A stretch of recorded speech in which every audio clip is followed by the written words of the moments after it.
முருகனின் அறுபடை வீடுகளில் முதற்படை வீடான திருப்பரங்குன்றம் சுப்பிரமணிய சுவாமி கோயிலில் கொண்டாடப்படும் விழாக்களில் முக்கிய திருவிழா கார்த்திகை தீப திருவிழா. இந்த ஆண்டு திருப்பரங்குன்றம் மலையில் இருக்கும் தீபத்தூணில் கார்த்திகை தீபம் ஏற்ற உத்தரவிடக் கோரி மதுரை உயர்நீதிமன்றத்தில் வழக்கு தொடரப்பட்டது. சென்னை ஹைகோர்ட் மதுரை கிளை அமர்வில் தீபம் ஏற்ற அனுமதி வழங்கியது. ஆனால் தீபம் ஏற்றப்படவில்லை. அரசு தரப்பில் மேல்முறையீடு செய்யப்பட்டுள்ளது. இந்நிலையில் சமீப காலமாக மேலே உள்ள தூண் தீபத்தூணா அல்லது நில அளவை கல்லா என விமர்சனங்கள் எழுந்து வந்தது.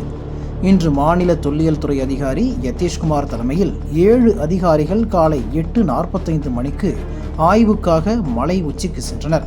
3 மணி நேரமாக மலை உச்சியில் உள்ள தூணில் ஆய்வுகள் மேற்கொண்டனர். திருப்பரங்குன்றம் மலை உச்சியில் ஆய்வுகளில் சேகரிக்கப்பட்ட தகவல்களை மதுரை மாவட்ட கலெக்டர் பிரவீன்குமாரிடம் தெரிவிப்பதற்காக கூறிவிட்டு சென்றனர்.